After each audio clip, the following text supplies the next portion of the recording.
thank you again for now listening to me. I'm so apologizing. I think my voice is definitely not the one you want to hear.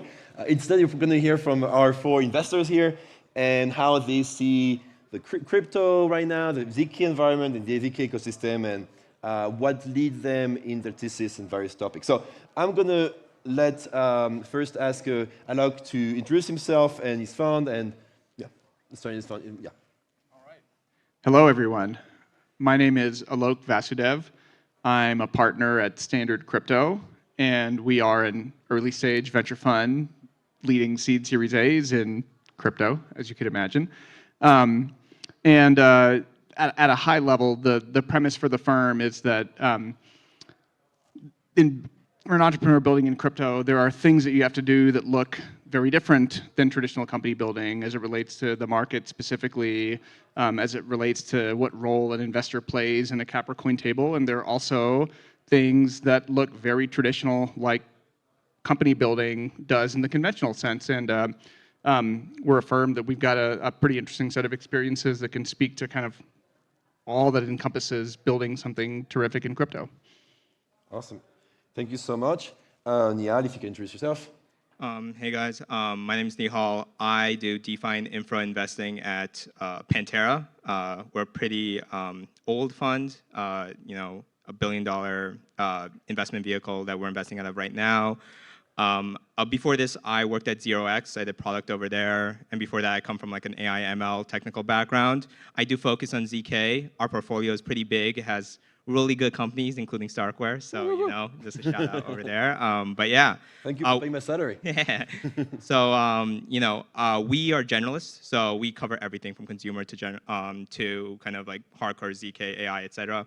My focus is obviously on the latter. So yeah, that's a little bit about us as a fund. Awesome. Roy? Yeah, I'm Roy, partner at LongHash Ventures. Personally, I had a nonlinear path to venture capital, was in biomedical engineering, AI startup, and then went into investing afterwards. LongHash is a venture firm focused on Web3. We're currently deploying out of our Fund 2. We also operate a set of accelerators, and we just recently graduated 4 cohorts across ZK with ZK Sync, AI with Filecoin, Cosmos with Atom the Economic Zone, and Smart Accounts with Safe. On the venture side, I focus across the infra sector, so that includes ZK, AI, MEV, data, stacks, and developer tooling, et cetera, et cetera. It's great to be here. Thanks for having me. Awesome. And Ciara, if you can introduce yourself. Hi everyone, I'm Ciara, founder and managing partner of C² Ventures. C² Ventures is an early stage agnostic Web3 investment company. And prior to fund C² Ventures, I used to run listings, investment, incubation, and Huobi. I also manage global markets, finding retail and institutions for the exchange. And being in the space since 2017. Prior to that, I was doing consulting with BCG. Very glad to be here. And our focus at C² just try to provide all of the operational expertise that we gained at the exchange and help our portfolio companies, help them grow, help them scale, and especially to connect them with West and East market. Thank you for having me. Thank you so much for being here. So I'm going to enter in the main simplest question I can ask an investor, which is, are we in the bull already? And what is, joke aside, what's currently your main thesis in the short, mid, and long term? Whatever, actually, you can specify what short, mid, and long term means in your timeline of your fund. So Ciara, if you can start. Thesis in terms of investment, or I mean, like in terms of investment, like what's your short-term thesis and long-term thesis at this stage? Yeah. So first of all, we're definitely in bull market. We're almost all-time high, and because of the I was checking with the Asia community, Chinese community last night, and actually, if in terms of RMB, the Chinese yuan, we're already all-time high. So the whole community is pretty hyped. And in terms of liquidity and for changing hands, for trading, and for hype narratives, everything, we're definitely in bull market. And for the thesis, I guess the thesis stays kind of the same. either it's short-term or long-term for us. We're just investing early, and we're agnostic, and we try to be very hands-on with the projects that we invest. But to be a little bit more specific, given the timing, I think everything is timing in this space. So we set up the VC arm, the first fund, in 2022, and I think it's a perfect time to invest in VC in early stage. And it's very cheap, valuation is fairly low, and with almost 2 years of development, we're seeing great companies go to market and getting their token TGE now. And I think in the next 2 years, when the bull market is it's going on, there are a lot of great opportunities for trading in secondary market as well. So we're thinking of setting up a more like a liquid fund plus VC strategy for us. Awesome. Yeah. Roy, if you can, what's your, are we in bull, I guess? And second is, what's your It thesis? feels like a bull and smells like a bull. It's probably a bull. And Thank you. well, if you check the data, right, like MERV just crossed 2. And I think all of the signs are pointing towards being early in the cycle still, because if you check the Google search results, like no normies are searching for crypto just yet. It's been pretty kind of flatlining to this point. But pinpointing exactly where we are in the current cycle doesn't really factor into our investment thesis, because our firm has been around for 2 cycles, and we continue to back outstanding visionary founders through the bear market who are building 0 to 1 innovation. And so that has been true for the past 2 years, which were hellish, and it will remain true in the next 2 years. That will probably be golden. Awesome. Nihal. Yeah, I would definitely say from like the companies that I've seen and like the valuations I've seen now, that the leverage definitely is with the founders, which probably was not the case in the couple of years of the bear. So I would definitely say that if you're raising now, it's a good time to like get the bids from all the VCs. So I would say in that sense, like definitely the bull is. There'll be a lot of VCs basically willing to throw money here now. So that's always a good thing for builders just in general. When it comes to kind of long-term thesis, similar to Roy, I mean, Pantera has been here since like 2013, 2014, so we've seen our fair share of cycles. Honestly, it doesn't change whether a short-term, medium-term, long-term, what type of founders. Now, there are different narratives that we're focusing on, and I think we're going to touch on a lot of these narratives afterwards, but sequencing ZK, there's a lot of interesting parallelization. There's a lot of interesting narratives just in general that are peaking this bull cycle. Obviously, data availability, there was a talk right before this in the modular thesis. So there's a lot of interesting new narratives that are getting a lot of hype, specifically this cycle. But just in general, having good founders building good infrastructure, that doesn't change per bull or bear. Okay. And Alok, what does Star Crypto hold as a thesis right now and lately in terms of narrative and in terms of what the founder should look like? Yes. This is still the bull bear question. I mean, yes. It's still a bull bear question. Yeah, I think probably, but I think what feels weird about it is that normally these bulls come with like a new set of like shiny toys that we're playing with, and we don't really have one yet.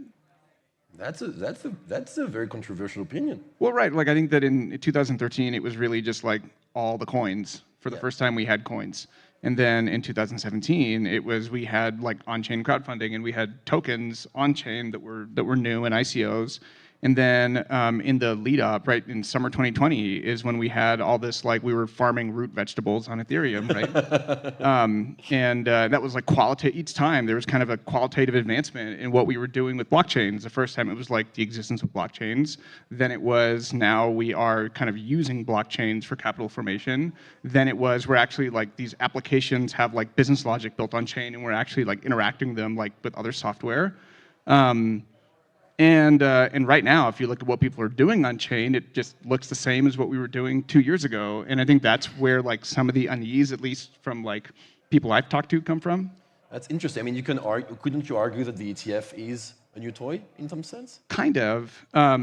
I mean, it's a toy for Wall Street. Right. Right. And so there's always like capital inflows is kind of the straw that stirs the drink broadly, but then usually there's like something else that is kind of bursts onto the scene and manifests in terms of like a new unlock or behavior for the space.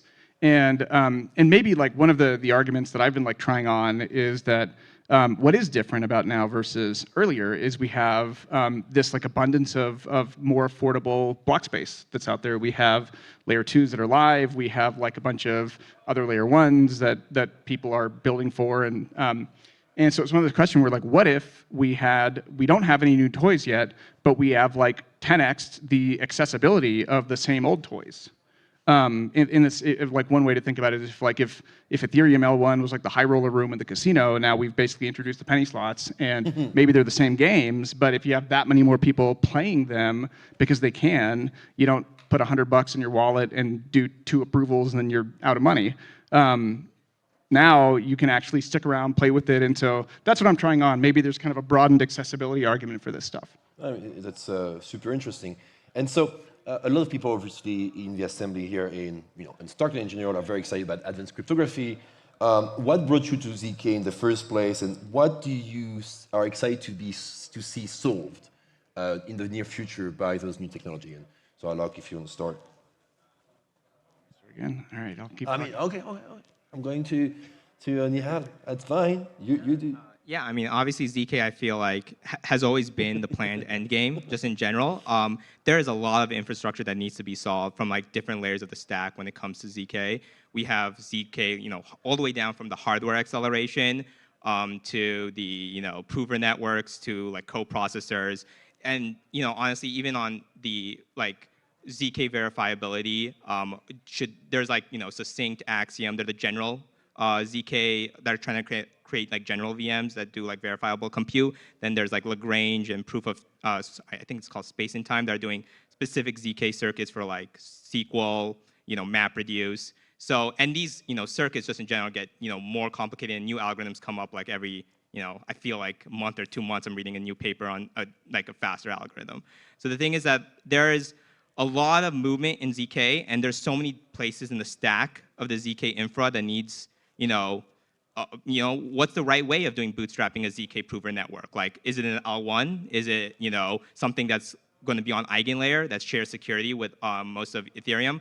There's different design spaces just in general to like solve for each way of the stack, and there are multiple companies that are competing in each place of the stack. So there's still a lot of things to do with ZK, but obviously the thing that is the most, I think it's the most fundamental problem that once we're able to unlock that specifically, scaling, is basically a very, solvable problem in this, in the blockchain space. And so obviously there's a lot of problems still though. So please keep on building in the space.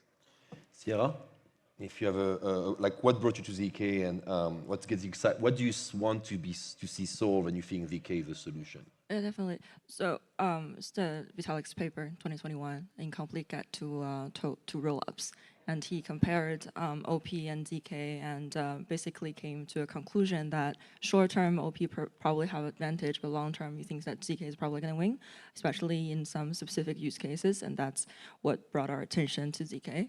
And I would, giving my background, I would love to see ZK with security and privacy protection to actually solve trading solutions, especially when it comes to exchanges, as we are seeing that probably one of the biggest challenges in the space in the past few years, when we saw what happened with FTX, and then Binance kind of what happened with Binance, and we think with ZK is definitely going to be a great opportunities for solving users' asset safety and protections for the trading privacies, and actually having the users own their own assets. So that's the one area. I'm just gonna leave it with that. For ZK, I think is the most exciting for us. Roy? Yeah, sure. So I got into ZK around 2020, 2021 when I was taking Dan Bonnet's class, CS251, and that's when I started digging into. So I was quite late. That's a very niche way to say I went to Stanford. What? That's a very niche way to say I went to Stanford. No, well, thanks for blowing my cover. So. Right, and because of that exposure, I started digging into ZK, and it turned out that even though I was late, I kind of entered at a time with ZK Spring, because that's when the Plunky 2 came out.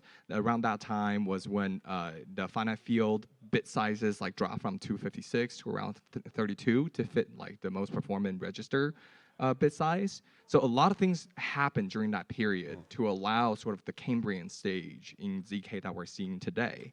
And looking forward, I'm excited to see ZK bridges actually pick up adoption so we can avoid the sort of semi-trustless of bridges that were really prone to hacks in the last cycle. I'm excited to see collaborative snarks to be able to do fully on-chain private in colliding. And very excited as well for ZKID so that we can bring on more masses with depth in meaningful amount of personalized data without compromising their privacy.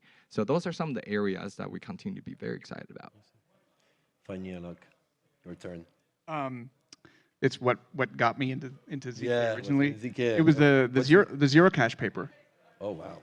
And then Read it? of course, and then Zuko and all that, and Ale Chiesa, of course, who's also involved here, and then of course Uri and Ellie back when they my first call with Uri, where he basically said, "Who the heck are you, and why the heck should I let you on my cap table?" It's like Uri. Sorry. Go ahead. So it's been a long history in it, and if you know Uri, then you'd be like, yeah, that's on brand. But it's been awesome to see, like, over the long arc, right? You see this thing that started as this like kind of like arcane academic concept, like with a few like academics kind of like clinging to like that those are their career on it, to like finding a home in blockchains, and then kind of slowly kind of maturing and creeping out of like the research department into like products and now where we are, where we're seeing costs drop like crazy, we're seeing infrastructure improve, and I think now computational integrity is just such a big idea, and I think that really we're kind of bootstrapping it in crypto land with what we're doing it, but at the end of the day, it's about like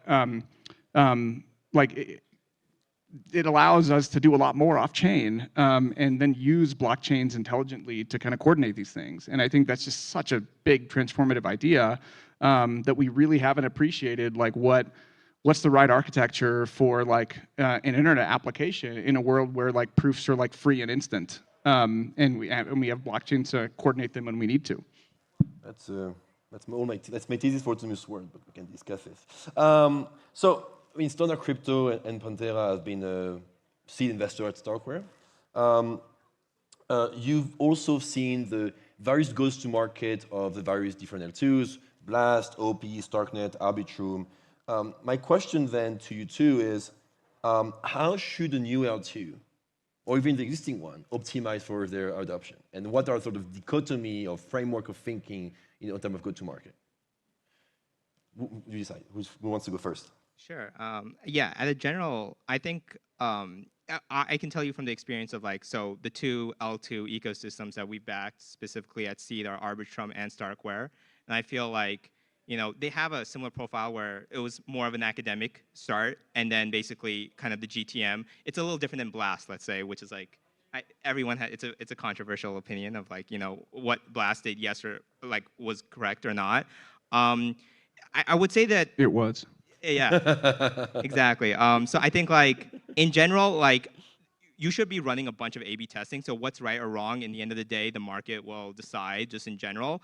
I do think Arbitrum and StarkCware, by not, you know, and both of them have, oh, sorry, make sure that my mic's here. But both of them did not give grants very like easily at the very beginning. Like they, like just in general, compared to relatively the other L2s when it comes to kind of, and that kind of got a much more organic community. And I thought that was I mean, honestly, like GMX came out of nowhere for Arbitrum, for StarkCware. You can see all the development that's happening in the ecosystem. Obviously, we're in StarkCity, so I'm sure lots of you are part of that ecosystem just in general.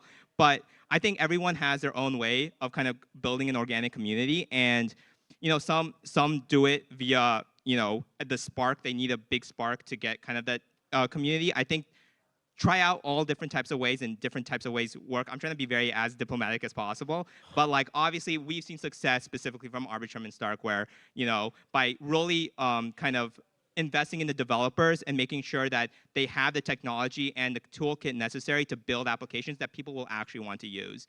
And really understanding and focusing on building the platform that developers can actually use to develop on is something that I think has worked just in general from what we see at Pantera. Yeah, I think that's really well said. I think that these are they're products at the end of the day, and I think they're products that have pretty strong network effects to them, especially if you're going after general execution on these.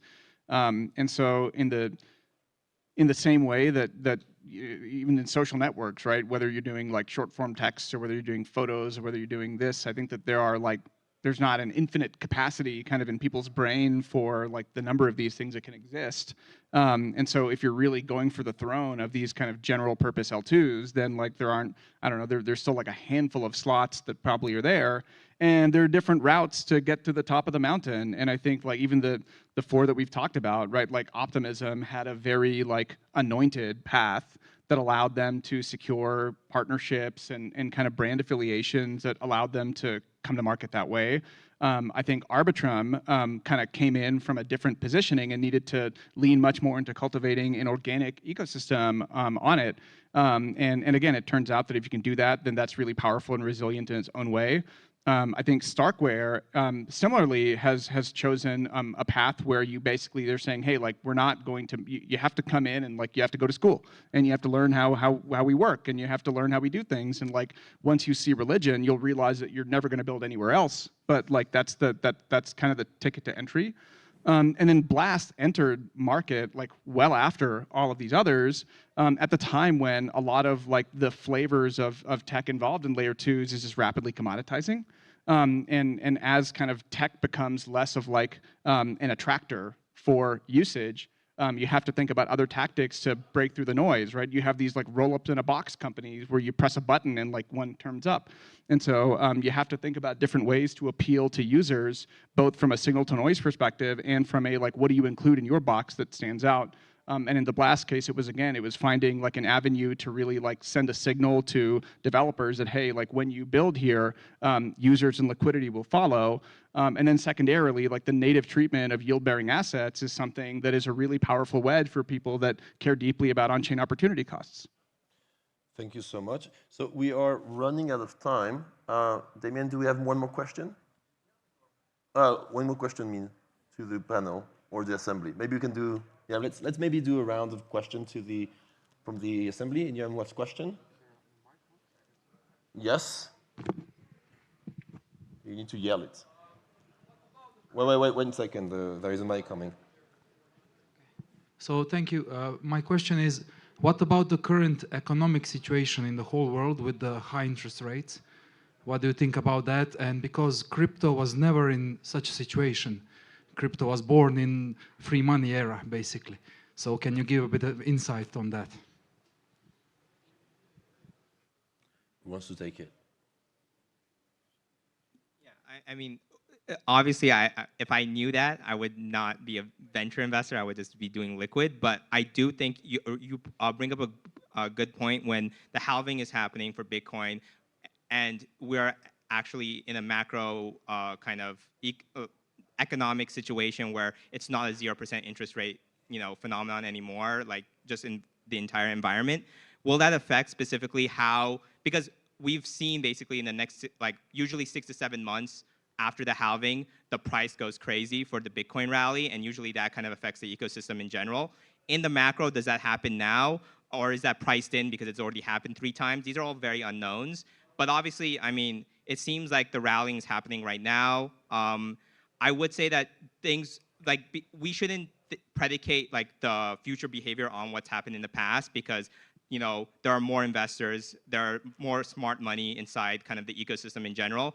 But I do think that most of the hedge funds and also even our liquid team at Pantera does think interest rates are going to be going down by the end of next year, and so that only bodes well for what crypto, the macro crypto economic situation in the future. But again, you're right in the sense that this is going to definitely be a variable that probably could impact how because we're such a small part of like the entire economic situation. I don't know if anyone else has thoughts on that. I just want one comment, which I saw on Twitter, which I find interesting, which is the all-time high with adjusted inflation is actually $79,000.